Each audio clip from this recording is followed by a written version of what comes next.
Sisters, nous sommes venus encore aujourd'hui pour venir vous annoncer encore la parole du Seigneur. La manière que tous les jours, les samedis, nous venons ici pour venir vous apporter la parole de Dieu. Et nous disons, en dehors de Jésus-Christ que nous prêchons, il n'y a point de Dieu dans ce monde. Celui qui ne croit pas en Jésus-Christ, si tu meurs ce soir, c'est l'enfer qui te regarde.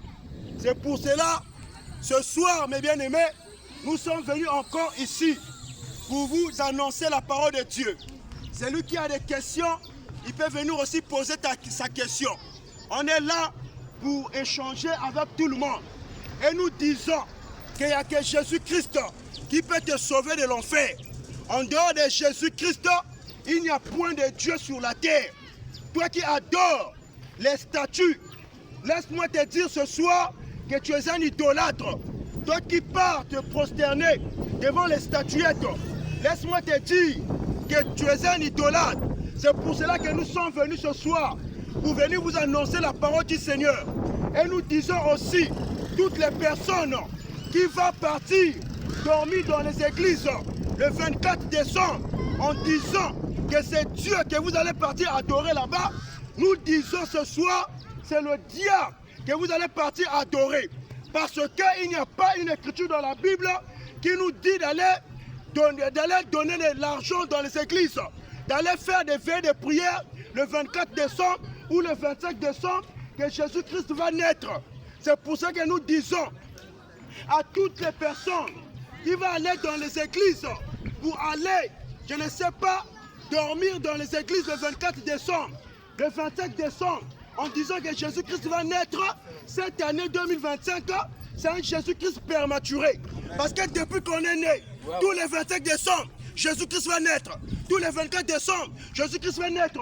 Ça, ce n'est pas un Jésus-Christ de la Bible que nous adorons. Mais c'est un démon, le diable, qui a fondé ces choses-là. C'est pour cela que nous disons, mes frères, toutes les personnes qui vont aller dormir dans les églises le 31 décembre, le 25 décembre, ce n'est pas Jésus-Christ que vous allez partir adorer là-bas. Mais c'est le diable, c'est Satan carrément, vous allez partir adorer. Et les faux pasteurs sont là, en train d'enrichir, en train de vous mentir encore, que la fin d'année est là. Ils vont vous mentir encore dans les assemblées, que la fin d'année est là.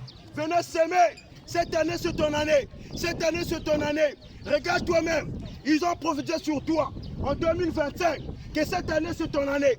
Tu as eu quoi? Tu as gagné quoi? L'année là encore on est en train de vous mentir. On est en train de vous mentir encore dans les assemblées, que cette année c'est mon année, cette année c'est ton année. Viens dormir à l'église, amène tes biens, amène l'argent, cette année c'est ton année. Laisse-moi te dire ma soeur, laisse-moi te dire mon frère, toi qui vas aller dormir dans les églises le 24 décembre, le 25 décembre, le 31 décembre, c'est pas Jésus-Christ de la Bible que tu vas partir adorer là-bas. Mais c'est le diable que tu vas partir adorer. Parce que dans les Écritures, il n'y a pas un chrétien qui avait fêté la fête de Noël. Il n'y a pas un chrétien qui avait fêté le 31 décembre. Il n'y a pas un chrétien qui avait fêté ces choses-là. C'est pour cela que nous vous disons de revenir à la parole de Dieu. Jésus-Christ est Seigneur. Il n'y a pas un Dieu comme Jésus. Toi qui passes ton temps, mon frère, de passer ton temps dans le mouvement de ce monde, laisse-moi te dire que Jésus-Christ revient bientôt. En dehors de Jésus-Christ, il n'y a pas un Dieu qui peut te sauver. Nous allons lire un verset dans la Bible, dans le livre de 1 Jean. Nous sommes là. Si tu vois ce qu'on est en train de prêcher, tu n'es pas d'accord, tu peux venir poser ta question, on va te répondre. Nous disons, le Jésus-Christ qui va naître le 25 décembre, c'est un démon. Il n'est pas le Jésus que nous adorons. Le 25 décembre, tous les chrétiens qui vont aller fêter ça, tous les chrétiens qui vont fêter la Noël, vous êtes en train de fêter le diable. Parce que la Bible déclare que Jésus-Christ, il était né une fois. Il est mort 3 jours dans le temps. Le 3e jour, il était ressuscité. Il était parti assis dans la droite du Père. Mais aujourd'hui, on va nous dire quoi? Que venez dans les églises. Jésus-Christ va naître encore. Le 25 décembre, il va naître. Donc ça c'est quel genre de Jésus? Le 25 décembre de chaque année, faut qu'il y ait un bouton. Chaque le 25 décembre, faut qu'il puisse naître. Le 24 là, vous tous vous allez partir. Vous allez passer encore dormir dans les églises. Les pasteurs vont vous piller encore. Ils vont vous voler. Ils sont là avec des gros ventres. Que non, venez, apportez. Cette année, c'est ton année. Mettez les offrandes dans les enveloppes. Mettez les offrandes dans les enveloppes. Amenez dans les églises. Laissez-moi vous dire, mes frères, ce sont des voleurs en train de vous escroquer. Aujourd'hui, là, ils sont là, dans les églises, en train de vous mobiliser. Faites des cotisations. Cette année, c'est ton année. L'année 2026, tu vas réussir. L'année 2026, tu vas voir des maisons. Tu vas voyager. Tu vas trouver le mariage. Mais l'année 2024, ils ont dit ça. Tu as eu quoi, mon frère? Tu as eu quoi, ma soeur? Nous avons révolté contre les fausses doctrines là. Nous avons révolté contre les mensonges des faux prophètes, des faux pasteurs. Toutes les personnes qui vont aller dormir le 24 décembre dans les églises, le 31 décembre dans les églises, c'est le diable que vous allez partir adorer là-bas. Ce n'est pas Jésus-Christ. Les chrétiens fêtent tous les jours. Les chrétiens, ça fête, c'est tous les jours. Il n'y a pas dit que le 25 décembre, venez encore, Jésus va naître. Ça, c'est un Jésus prématuré. Ce n'est pas le Jésus que moi je prie. Chaque année, Jésus va bouter. Chaque année, Jésus-Christ va naître. Chaque année, amener l'argent dans les églises. Cette année, c'est pour toi. Ce sont des faux pasteurs. Ce sont des voleurs. Ils ne sont pas là pour prêcher la vérité. Mais ils sont là pour vous mentir. Le 25 décembre, tous les Jésus, c'est-à-dire que si on te prêche que Jésus va naître le 25 décembre, venez dormir à l'église, amène l'enveloppe, amène l'argent. Ce sont des voleurs. Les pasteurs là, ce sont des voleurs. Ce ne sont pas des vrais serviteurs de Dieu. Jésus ne va pas naître le 25 décembre. Le 31 décembre, toi qui vas aller dormir là-bas, on vient de l'église. Ils sont là, les répétitions des chantres. Ils sont là. Oh non, on va aller répéter le 31 décembre. On va aller chanter à l'église. On va aller dormir à l'église. On va aller dormir à l'église. Ce sont des menteurs. La Bible est là, mes frères.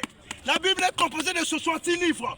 Montrez-moi un chrétien dans la Bible qui était parti dormir à l'église le 31 décembre.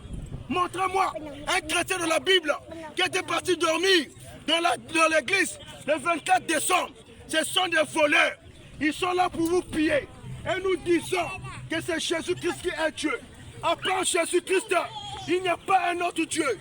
Nous sommes dans le livre de 1 Jean 5, le verset 20. La Bible dit ici, 1 Jean 5, le verset 20. La Bible dit, nous savons aussi que le Fils de Dieu est venu et qu'il nous a donné l'intelligence pour connaître le véritable. Et nous sommes dans le véritable en son Fils Jésus-Christ. C'est lui qui est le Dieu véritable et la vie éternelle. Jésus, il n'y a pas un autre Dieu, mon frère, qui peut te sauver. Jésus-Christ est Seigneur. Il n'y a que lui qui peut te délivrer de l'enfer. Jésus-Christ est Dieu. La Bible dit, c'est lui qui est le Dieu véritable. C'est lui qui est la vie éternelle. Si tu crois en Jésus-Christ, tu reçois la vie éternelle. Tu crois en Jésus-Christ, tu es sauvé. Tu crois en Jésus-Christ, tu as la vie éternelle. C'est pour cela, mes frères, nous sommes venus vous réveiller. Cette année, c'est ton année. Ils vont encore dire ça dans les assemblées. Vous allez voir, ils vont vous mobiliser encore. Que le 24 décembre, venez dormir dans les églises. Montrez-nous dans les églises, dans la Bible. Dans la Bible, un chrétien qui était parti dormir à l'église le 24 décembre. Montrez-nous cela. C'est pour cela nous sommes là pour vous ouvrir les yeux, mes frères. Nous sommes là pour vous ouvrir les yeux, mes soeurs. Si vous voyez tous les pasteurs qui disent mobilisez-vous, il y a d'autres qui disent même amenez les sacs de riz. Amenez, ce sont des voleurs. Amenez les sacs de riz le 24 décembre. Amenez les sacs de riz à l'église. Amenez les moutons. Amenez les poissons. Amenez l'argent à l'église. Ce sont des bâtards. Ce sont des voleurs pour escroquer, pour piller vos biens. C'est pour cela nous sommes là pour vous dire la vérité. Mes bien-aimés, ouvrez les yeux. Regardez l'année 2024. On t'a dit ça. On a prophétisé sur toi, non? On t'a dit que cette année, c'est ton année. 2025, 2025, tu vas trouver le mariage. 2025, tu vas trouver la guérison. 2025, tu vas trouver l'argent. 2025, tu vas trouver le travail. 2024, on t'a dit ça. Mais cette année, ça commence à me finir. Est-ce que tu as trouvé le mariage en question? Est-ce que tu as trouvé l'argent en question? Est-ce que tu as trouvé le voyage en question? Pour dire quoi? On est en train de vous piller. On est en train de vous mentir. Ce sont des menteurs, des pasteurs voleurs. C'est pour cela, nous sommes là pour vous ouvrir les yeux. Le 24 décembre, ce n'est pas la nuit de prière pour les chrétiens. Si tu peux dormir à l'église le 24 décembre, c'est le diable que tu vas aller adorer là-bas. Le 31 décembre, il n'y a pas une écriture dans la Bible qui dit qu'un chrétien va aller dormir à l'église. C'est lui qui fait un débat, il n'a qu'à venir. On va discuter sur la parole. Nous disons, toutes les assemblées qui sont là, aux nuits de prière, le 31 décembre, amenez les enveloppes. Honore les bénédictions de fin de l'année. Ils sont là des voleurs pour vous voler encore. Et toi, tu vas aller à la maison le 1er janvier affamé. Mais lui, le pasteur, il va aller à la maison avec les sacs de riz, avec l'enveloppe, avec l'argent. Mais toi, tu vas aller regretter encore. Ah, la maison, qu'est-ce que je dois manger avec mes enfants? Qu'est-ce que je dois payer la maison? Mais lui, le faux pasteur là, il est en train de se réjouir avec sa femme et ses enfants avec tes biens. Mais toi, tu es là, pauvreté sur pauvreté. Vous êtes des inconscients. On vous ment, on vous pille. C'est pour cela que nous, les prédicateurs de la 21e siècle, nous avons révolté contre les faux enseignements-là. On vous a pillé et on est là en train de vous piller encore. Nous sommes venus vous réveiller, mes frères. Le 25 décembre, Jésus-Christ qui va naître le jour-là, c'est un prématuré. Ce n'est pas le Jésus-Christ que Paul avait prêché. Ce n'est pas le Jésus-Christ de la Bible. C'est pour cela que nous sommes venus vous dire de vous réveiller, mes frères. Réveillez-vous. Le Seigneur Jésus-Christ revient bientôt. Jésus-Christ est Dieu. Il n'y a pas un Dieu comme lui. Il n'y a pas un Dieu comme Jésus. Nous disons aussi, toutes les personnes qui sont là dans les assemblées, en disant que les évêques, toutes les évêques de ce monde qui sont là, en train de dire que ce sont des évêques, mais ils sont là, des célibataires. Nous disons que ce sont des faux évêques. Et nous disons, mes frères, donnez-nous une écriture qui montre qu'un évêque doit être célibataire. Depuis longtemps, on était des enfants, nous avons vu ça dans les assemblées. Tu vas voir que l'évêque de telle paroisse, l'évêque de telle paroisse, archevêque de telle paroisse. Maintenant, nous allons lire la parole de Dieu pour voir qu'est-ce que l'évêque doit faire dans l'assemblée. L'évêque, comment il doit se comporter, comment l'évêque doit être. Parce qu'aujourd'hui, les faux évêques sont venus dans ce monde pour venir nous mentir, pour venir nous piller, pour venir nous escroquer. Et c'est pour cela, quand on regarde la Bible et quand on regarde les évêques en question, nous voyons que ça ne marche pas avec ce que la parole de Dieu dit. Nous sommes dans le livre de 1 Timothée. Nous sommes dans le livre de 1 Timothée, le chapitre 3. 1 Timothée, le chapitre 3, à partir du verset 1er. Nous allons lire la parole, mes frères. C'est lui qui a besoin de poser sa question. Tu peux venir poser ta question, ma soeur. On va te répondre selon la parole de Dieu. Tout ce que nous déclarons, nous prenons ça de la Bible. Et nous disons, toutes les évêques qui sont au Congo-Brazzaville ici, on n'a pas encore vu un évêque ici. On n'a pas encore vu un évêque. Pour nous, ce sont des évêques de Satan. Regardez ce que la Bible dit concernant les évêques. Nous sommes dans le livre de 1 Timothée 3, le verset 1er. La Bible dit, cette parole est certaine. Si quelqu'un aspire à la charte d'évêque, il désire une œuvre excellente. Il faut donc que l'évêque soit irréprochable, mari d'une seule femme, sobre, modéré, réglé dans sa conduite, hospitalier, propre à l'enseignement. Donc ici la Bible dit, l'évêque de Jésus-Christ doit être marié d'une seule femme. Mais regardez les évêques d'aujourd'hui. Ce sont des célibataires. Les évêques de l'église catholique, ce sont des célibataires. Mais la Bible te dit quoi? La Bible te dit, toi qui vas prier à l'église catholique, oh mon évêque, c'est lui qui va prier pour moi. Mon évêque, c'est lui qui va me bénir. Mon évêque, c'est lui qui va faire le travail pour moi. Mais un évêque célibataire, la Bible dit, dans 1 Timothée 3, le verset 1, la Bible dit que l'évêque doit être marié d'une seule femme. Donc c'est la condition. Un évêque de Jésus doit être marié. La Bible dit, propre à l'enseignement. Donc l'évêque de Jésus doit être propre à l'enseignement. Mais regardez ce que les évêques enseignent aujourd'hui. Un homme avec un homme doit se marier. Il est là un évêque en train de bénir le mariage là. Des homosexuels, c'est une malédiction, c'est une abomination. Un évêque des églises catholiques, il est là en train de prier pour l'homme avec l'homme afin qu'il puisse se marier. Alors que la Bible dit, l'évêque doit être propre à l'enseignement. Les évêques doivent être mariés. Mais les évêques aujourd'hui, ce sont des gens qui sont des célibataires. Nous disons que ce sont des faux qui sont venus pour venir escroquer, pour venir piller, pour venir mentir les enfants de Dieu. Et nous sommes là pour vous prêcher la vérité. Nous disons, c'est lui qui a des questions à poser, il peut venir poser.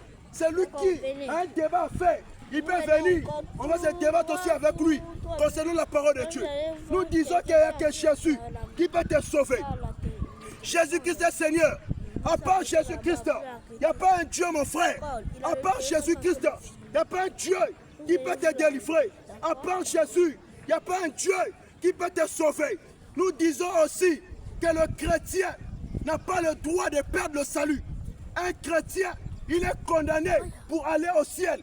Tous les pasteurs qui enseignent que le chrétien peut perdre le salut, c'est le pasteur là qui va aller en enfer. Parce que le chrétien, Dieu lui avait déjà condamné pour aller au ciel. Quelle que soit la manière que le chrétien vit, il est condamné pour aller au ciel. Car c'est Jésus qui lui donne la vie éternelle depuis qu'il est vivant. Il y a d'autres qui disent que non, pour connaître qui va aller au ciel et qui va aller en enfer, c'est le jour qu'on va mourir. Nous disons que c'est faux. Nous disons que c'est une fausse enseignement. Ce sont les gens qui ne maîtrisent pas la parole de Dieu. Les chrétiens n'ont pas le droit de perdre le salut. Le chrétien, c'est une personne qui est déjà condamnée pour aller au ciel. Parce que ce n'est pas nous qui le dites, mais c'est la parole du Seigneur qui dit cela. Nous allons prendre encore un verset de la Bible. Nous sommes là, questions et réponses, selon la parole de Dieu, mes frères. C'est lui qui voit que ce qu'on prêche, il ne comprend rien. Il n'a qu'à venir poser sa question et on va lui répondre selon les Écritures. Nous disons que tous les pasteurs qui disent qu'on va connaître pour aller au ciel, ou bien pour aller au paradis, ou bien pour aller en enfer, c'est le jour que quelqu'un va mourir. Le pasteur là n'a pas la connaissance de la parole. Il ne connaît encore rien. Parce que le chrétien, il a déjà la vie éternelle depuis qu'il est sur la terre. Moi, tel que je suis là, je suis déjà sauvé. Si je meurs aujourd'hui, je vais directement dans le paradis de Dieu. Si je meurs aujourd'hui, je vais directement dans le royaume des cieux. Nous lisons la parole. Nous sommes dans le livre des Chants. Chant 5, le verset 24. Nous lisons la parole de Dieu. Chant 5, le verset 24. La Bible dit, passe comme ça. Chant 5, le verset 24. La Bible dit ceci. Jean 5, le verset 24. La Bible dit ceci.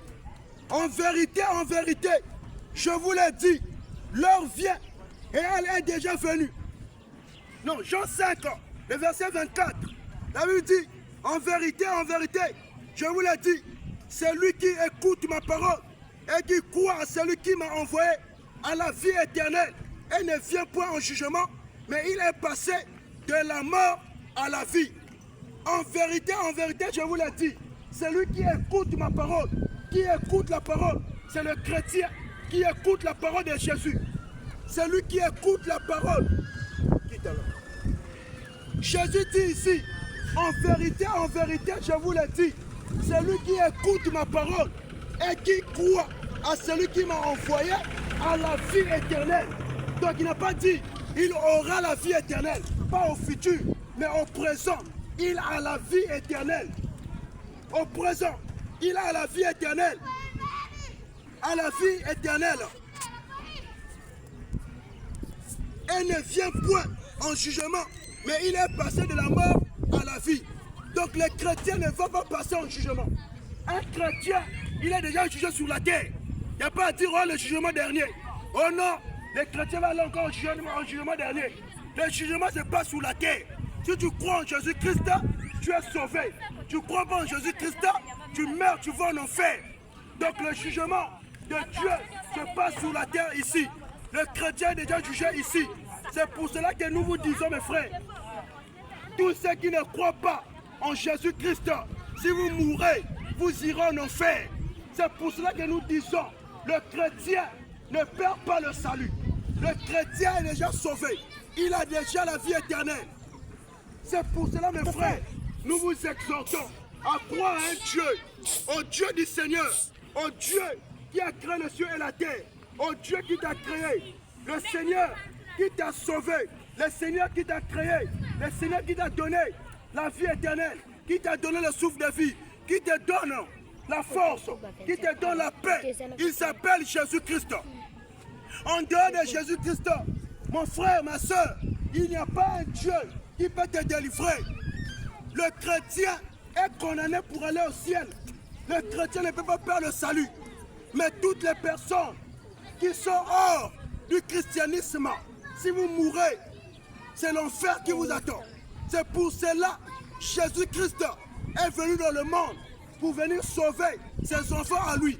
Donc la Bible dit, dans Jean 5, le verset 24, en vérité, c'est Jésus-Christ lui-même qui dit, en vérité, je vous l'ai dit, celui qui écoute ma parole et qui croit à celui qui m'a envoyé à la vie éternelle et ne vient point en jugement, mais il est passé de la mort à la vie. Donc un chrétien, le jour qu'il va mourir, il passe de la mort à la vie éternelle. Donc il est déjà sauvé depuis sur la terre. Tel que moi aujourd'hui, je suis déjà sauvé. J'ai déjà la vie éternelle. Le jour que je vais quitter la terre, je pars directement dans le royaume des cieux. Il n'y a pas à dire oh non, on va attendre le jour du jugement. Donc le jour du jugement, c'est lorsque quelqu'un va mourir. Lorsque quelqu'un va mourir, c'est là qu'il va aller devant Dieu. Alors Dieu va commencer à juger les gens. Vous savez, il y a combien de gens sur la terre? Donc Dieu va prendre son temps le jour-là, un à un. Viens, toi là, tu avais péché, tu avais fait ceci, tu avais volé. Allez, toi passe. Toi là, viens. Mais ça ne va pas finir le jugement là. Vous savez, il y a combien d'habitants sur la terre? Ce sont des faux enseignements. Le jugement se passe sur la terre. Tu crois en Jésus-Christ, tu es sauvé. Tu as la vie éternelle. Tu ne crois pas en Jésus-Christ, tu meurs, tu vas en enfer. C'est ça le jugement de Dieu. C'est pour cela que nous sommes venus te dire, mon frère, si tu crois en Jésus-Christ, tu es sauvé, tu as la vie éternelle. Nous lisons encore dans Jean 10.